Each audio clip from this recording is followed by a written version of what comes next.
जी जी मियां मोहम्मद शहबाज शरीफ साहब जी, आप बैठ जाएं, अपनी निशस्त पे बैठे हैं, आप अपनी निशस्त पे बैठे हैं आप। शुक्रिया जनाब स्पीकर।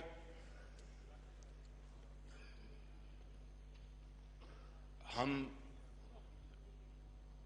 पाकिस्तान डे मनाने के लिए भरपूर तैयारियां कर रहे हैं और यकीनन पूरी कौम हमेशा की तरह ये दिन बहुत जोश व खरोश के साथ मगर भारी दिल के साथ मनाएगी कि इस अजीम दिन के मौके के ऊपर चंद दिन पहले जो कश्मीर में हुआ और पूरी दुनिया ने देखा, मैं इसके ऊपर बात कर चुका हूं। आज जनाब स्पीकर कुछ गुजारिशात आपकी खिदमत में पेश करना चाहता हूं जिसका मतलब इंतहाई रेलेवेंट है और इस ऐवान के तकद्दुस के हवाले से और इस मुल्क के अंदर जमहूरी रवायात को मजबूत करने के हवाले से इंतहाई अहम है। जनाब स्पीकर, डिप्टी स्पीकर, 13 जुलाई 2018 को वो दिन था जब एक बाप के सामने बेटी को गिरफ्तार किया गया और बेटी के सामने वालिद को गिरफ्तार किया गया। शायद ही देखती आंख ने ऐसा दिलखराश मंजर कभी पहले देखा हो और वो दोनों बाप और बेटी अपने आप को कानून के हवाले करने पाकिस्तान आए थे। बेटी अपनी बीमार मां को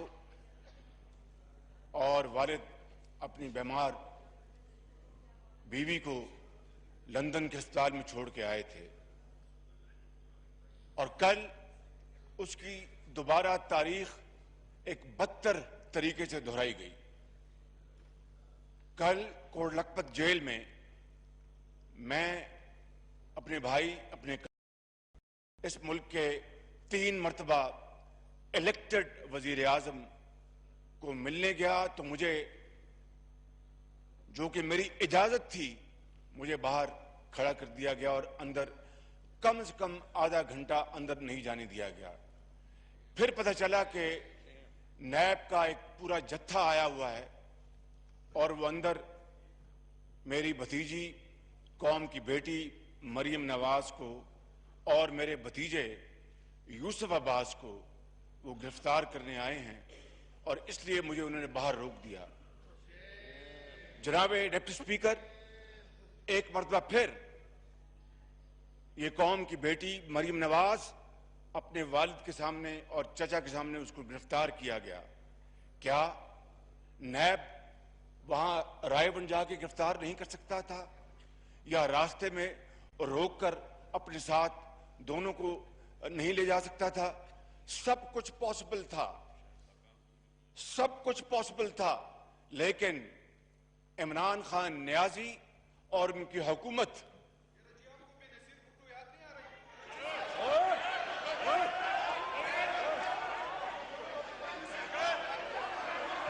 आपस में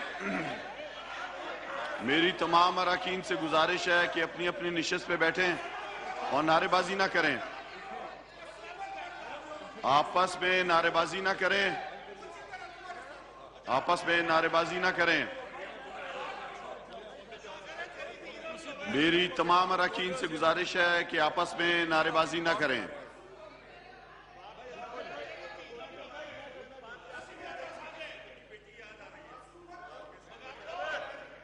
आपस में बातचीत ना करें। जी जनाब स्पीकर,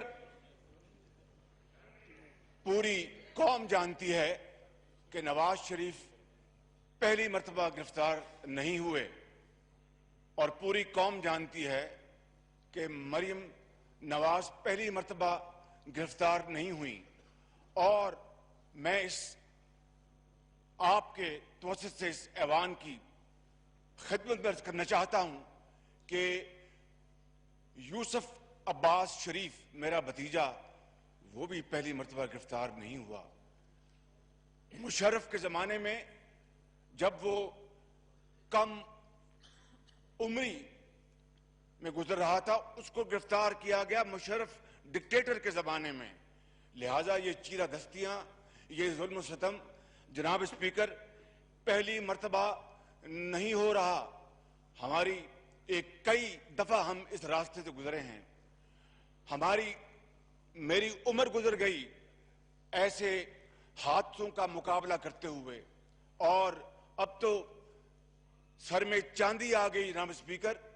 मगर मैं आज बड़े अदब से, लेकिन अल्लाह ताला के फजल करम से बड़े एतमाद के साथ ये कहना चाहता हूं कि हमने पहले भी ये जुल्म सतम बर्दाश्त किया। इमरान खान नियाजी आज जितना जुल्म करेगा उसको बर्दाश्त करेंगे, लेकिन कभी के आगे सर नहीं झुकाएंगे जनाब स्पीकर।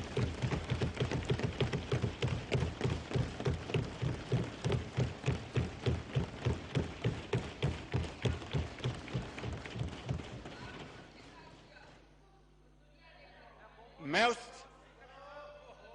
रब्बे जुल जलाल को गवाह बनाकर कहता हूं जनाब स्पीकर, बड़े ही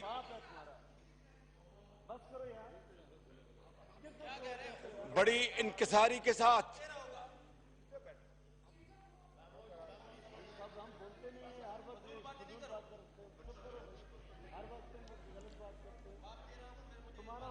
जी आपस में बातचीत ना करें और अपनी निशस्त पे बैठ जाएं। अपनी निशस्त पे जाके बैठें। जी जी मुझे आपको ये कहना है कि इमरान खान नियाजी की बड़ी भूल है। मैं खुदाए बुजुर्गो बरतर को गवाह बनाकर कहता हूं कि उसकी बड़ी भूल है कि वो समझते हैं कि हम इन चीरा दस्तियों से, जुल्म और ज्यादती से हम पीएमएलएन की पार्टी को दबा लेंगे, इनको डरा लेंगे, खौफजदा कर लेंगे। नवाज शरीफ और उसके कुंबे को, उनके अफराद को, उसकी बेटी को, उसके भतीजों को, उसके भाई को झुका लेंगे। जनाब स्पीकर गवारिएगा, खुदा की कसम ये गर्दन कट जाएगी, इसके आगे झुकेगी नहीं कभी जिंदगी में, कभी इसके आगे।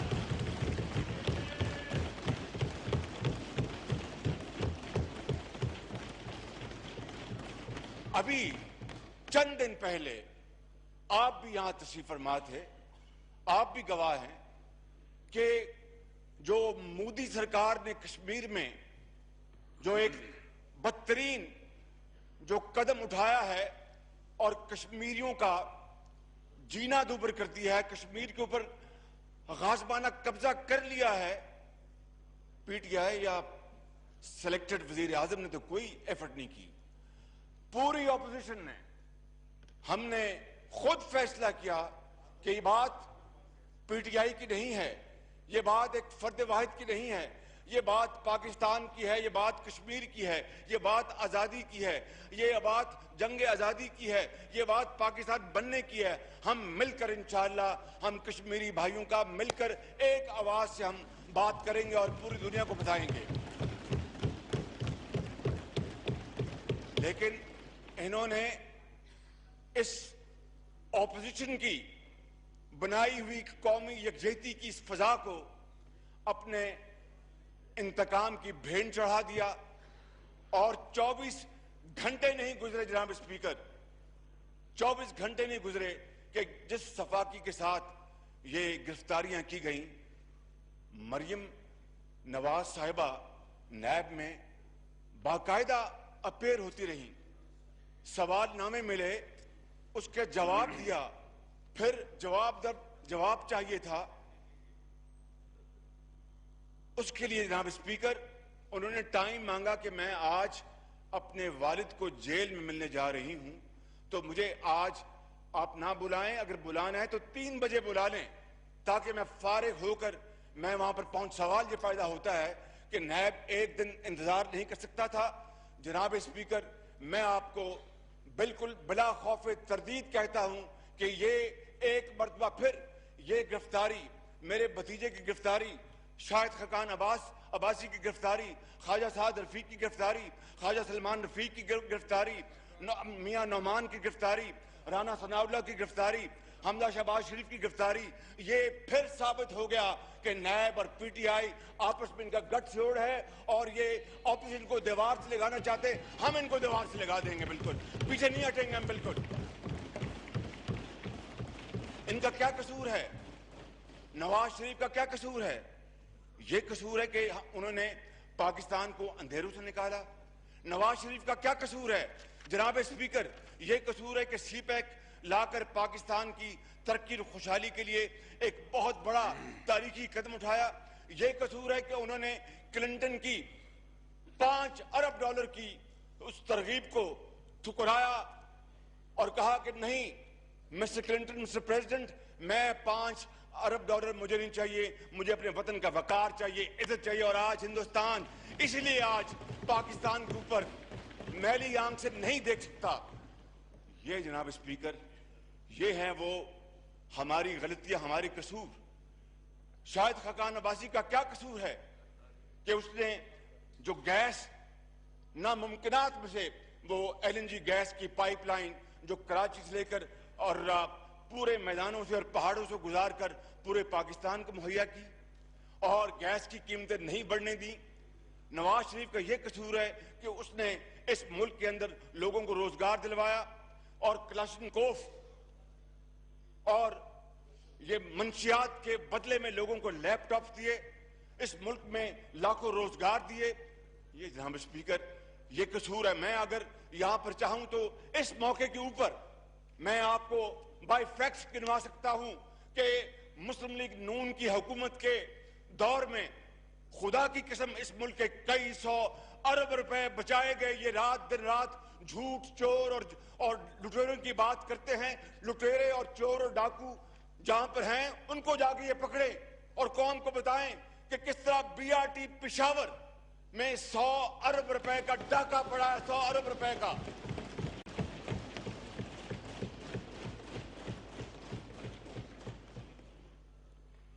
और BRT पेशावर के ऊपर ये डिप्टी स्पीकर साहब, आपकी स्टेटमेंट नहीं है, मेरी स्टेटमेंट नहीं है, इस ऐवान की स्टेटमेंट नहीं है, बल्कि एशियन डेवलपमेंट बैंक की रिपोर्ट है कि वहां पर अरबों रुपए की वहां पर करप्शन हुई है और इंफीरियर मटेरियल इस्तेमाल किया गया।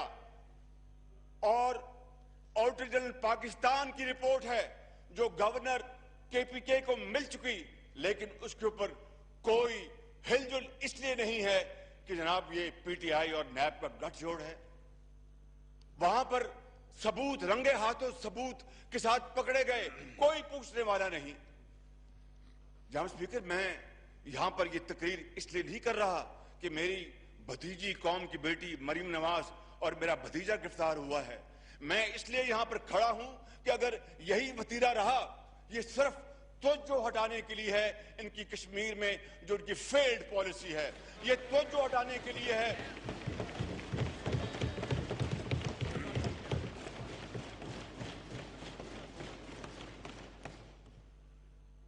ये तवज्जो हटाने के लिए है। आप यकीन कर लें, कोई माने ना माने, पूरी दुनिया जानती है कि ये कश्मीर के अंदर उसका, कश्मीर के मुस्तकबिल का सौदा किया गया है। जनाब स्पीकर, मैं आपका बिल्कुल बिला खौफ तरदीद कहता हूं, उससे तवज्जो हटाने के लिए, ये तवज्जो हटाने के लिए कि जनाब स्टॉक एक्सचेंज 4 साल में 30,000 से नीचे चला गया है। ये तवज्जो हटाने के लिए कि इस मुल्क की जो मईशत है वो डूब चुकी है। ये तवज्जो हटाने के लिए कि इस मुल्क के अंदर कारोबार बंद हो चुका है। तवज्जो हटाने के लिए कि रोटी 15 रुपए तक पहुंच गई है। तवज्जो हटाने के लिए कि यतीम और बेवा को दवाई नहीं मिलती, अस्पतालों में दवाई नहीं मिलती, तालीम के दरवाजे बंद कर दिए गए हैं।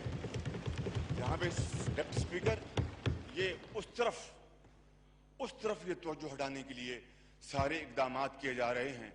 वगरना अगर एहतसाब शफाफ होना होता तो फिर जितने हमारे लोग गिरफ्तार किए गए हैं या पीपल्स पार्टी के किए गए हैं जनाब स्पीकर, मैं किसी और पार्टी का नाम नहीं लेता, लेकिन जो जिन्होंने करप्शन की है और सर से लेकर पांव तक जो करप्शन में डूबे हुए हैं, उनको जनाब बादशाह बनाकर पूरे मुल्क में, पूरी दुनिया में फिरते हैं, सैल्यूट दिए जाते हैं और उनको कोई पूछने वाला नहीं। जनाब स्पीकर, ये है वो चुपता हुआ सवाल कि आज पूरी कौम ये पूछने पर मजबूर है कि क्या वजह है कि सारे का सारा करप्शन का इल्जाम और नजला मुस्लिम लीग नून के ऊपर, पीपल्स पार्टी के ऊपर और बाकी सब दूध के धुले हुए हैं। मैं यहां पर कोई I am not here to speak for myself, मगर मैंने जनरलाइज अंदाज में बात की है और मैं फिर कहता हूं बिला खौफ तरदीद कि खुदा की कसम नवाज शरीफ की क़यादत में 5 सालों में मेगा प्रोजेक्ट्स पे कई 100 अरब रुपए की बचत हुई और कौम का फायदा किया गया। उसका आज ये हमारा कसूर बन गया, हमारा ये कसूर बन गया कि हमने पावर प्रोजेक्ट्स में 120 अरब रुपए नेट बचत क्यों की। हमारा ये कसूर बन गया। जुमे का दिन है और कार्रवाई भी मैंने पूरी कर दी है, तो आप अपनी अगर बात मुख्तसर करें तो बात को मुख्तसर करें आप। आज जुमे का दिन है, नमाज का दिन है और आज पूरी कार्रवाई करनी है। मैंने ईवान को चलाना है कार्रवाई के मुताबिक। यहाँ स्पीकर, मुझे चंद मिनट बात करने दीजिएगा, बड़ा जरूरी है। अगर आप इजाजत देंगे तो फिर अपना ये बात आप मुख्तसर करें, मेरी आपसे गुजारिश है। मेरी आपसे गुजारिश ये है कि ये जो कल जो वाकया हुआ, मैं आपकी खिदमत में ये अर्ज करना चाहता हूं कि ये वो कौन कमजर्फ था कि जिसने अपने बाप के सामने गिरफ्तारी पर मजबूर किया बेटी को, भतीजे को, चचा के ताया के सामने। नारेबाजी बिल्कुल नहीं करें, आराम से बैठें, आराम से नारेबाजी ना करें। जनाब स्पीकर, मैं माफी चाहता हूं। क्या कर रहे हैं? नारेबाजी नहीं करें, बिल्कुल आराम से बैठें, अपनी अपनी निशस्त पे जाके बैठें। आप दूसरों की निशस्त पे बैठे हुए हैं और ऊपर से नारेबाजी भी कर रहे हैं। अपनी निशस्त पे जाएं सारे, सबसे पहले सब अपनी अपनी निशस्त पे जाएं। अयाज सादिक साहब, आपकी जो निशस्त आपको अलाट हुई है उस पे जाएं। सबसे मेरी गुजारिश है कि सारे अपनी अपनी निशस्त पे जाएं। यहाँ पे भी जो आगे बैठे हुए हैं सब अपनी अपनी निशस्त पे जाके बैठे, सब, चाहे वो अपोजिशन बेंचों पे हैं चाहे हुकूमत की बेंचों पे हैं, अपनी अपनी निशस्त पे जाके बैठे। अपनी निशस्त आपको अलाट हुई है, आप उस पे जाके बैठे। अपनी निशस्त आपको अलाट हुई है, उसी पे जाके बैठे। आप अपनी निशस्त पे जाके बैठे हैं।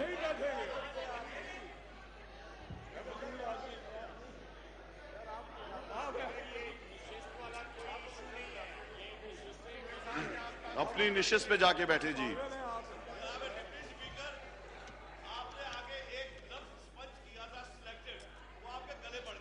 मेरे गले कुछ नहीं पड़ा।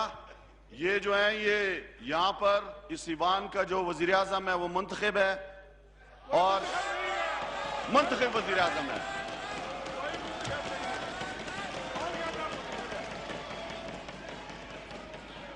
यहां पर ये जो अपोजिशन लीडर बोल रहे हैं ये भी मुंतखब हैं।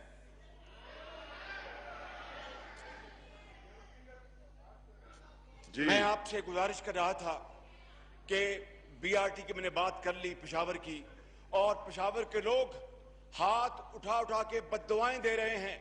बारिशों में जो उनका हशर हुआ है, हशर नशर हो गया पेशावर में, और वो बद्दुआएं दे रहे हैं। लेकिन नैब की किसी खिड़की से बीआरटी की करप्शन की बू नहीं गुजरी। अगर गुजरी होती तो शायद नैब को एक्शन लेता। अगर गुजरी है तो वो जनाब मिली भगत से, जनाब स्पीकर, वो कोई एक्शन लेने को तैयार नहीं। आप देखें केपीके का अकाउंटेबिलिटी डिपार्टमेंट 70 अरब रुपए खर्च हुए, 70 अरब रुपए। जनाब स्पीकर, किसी ने कुछ नहीं पूछा और उन्होंने बंद कर दिया उस डिपार्टमेंट को। एनर्जी डिपार्टमेंट में केपीके के जो जाली भर्तियां हुई, कोई पूछने वाला नहीं। बिलियन ट्रीज के ऊपर कोई पूछने वाला नहीं। जनाब स्पीकर, ये है वो फर्क, स्टार्क कंपैरिजन जो कि इस एहतसाब को सरासर इंतकाम का नाम देता है। इसमें इंतकाम की बू आती है और ये जितना मर्जी इंतकाम ले लें, जितना मर्जी इंतकाम ले लें, जब तक जिस्म में आखिरी खून का कतरा है, खुदा की कसम ये सारे जाले मुस्लिम लीग वाले खड़े होंगे, इनका मुकाबला करेंगे इनका।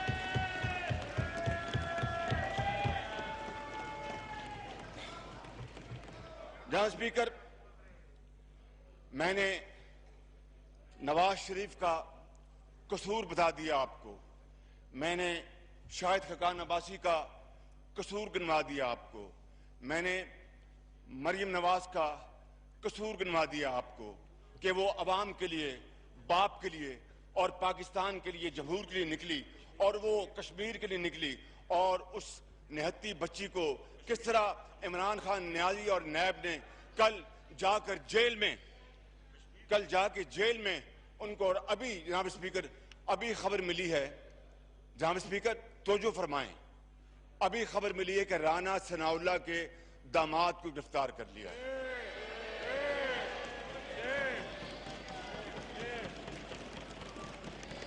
जनाब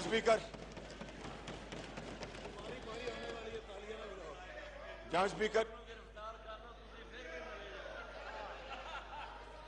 नवाज शरीफ के साथियों को जो गिरफ्तार किया गया है, उनका एक कसूर है कि उन्होंने कौम की खिदमत की और ईमानदारी से काम किया और नवाज शरीफ को बुरे वक्त में नहीं छोड़ा और नवाज शरीफ के साथ एक आनी दीवार की तरह खड़े रहे। नवाज शरीफ का जो बाकी जो कुंबा है, उनको इसलिए गिरफ्तार किया गया। और मैं आपको यहां बता दूं जनाब स्पीकर जी, मुख्तसर करें जी।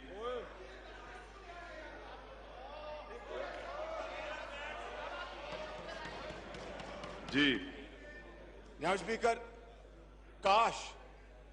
काश इन्होंने, जो नवाज शरीफ ने जहां पर मुल्की तरक्की के आदाफ को लेकर छोड़ा था, चाहे वो जीडीपी जो 6% को छू रही थी, अगर इन्होंने उसमें इजाफा किया होता तो आज हम इनको मुबारकबाद देते। अगर महंगाई में इन्होंने कमी की होती तो कौम इसकी तहसीन करती। अगर इन्होंने रोटी और रोजगार लोगों को दिया होता तो कौम दुआएं देती। जनाब स्पीकर, इन्होंने तमाम मामलात को तबाह बर्बाद कर दिया और अब सिर्फ गिरफ्तार करो, जेलों में डालो, इनको मारो, और इससे काम नहीं चलेगा। अगर ये समझते हैं कि इससे मुल्क आगे बढ़ जाएगा, जनाब स्पीकर, इनकी बहुत बड़ी भूल है। पाकिस्तान की माशी कश्ती इस वक्त भंवर में है और भंवर में निकालने के लिए कौम की यूनिटी, कौम का इत्तेहाद चाहिए। ये कौम के इत्तेहाद को पारा पारा कर रहे हैं और ये समझते हैं कि इसके जरिए हम इनकी गुलामी कर लेंगे। खुदा की कसम, गुलामी की जंजीरें तो हमने माजी में भी तोड़ी हैं, आज भी तोड़ेंगे और कल भी तोड़ेंगे।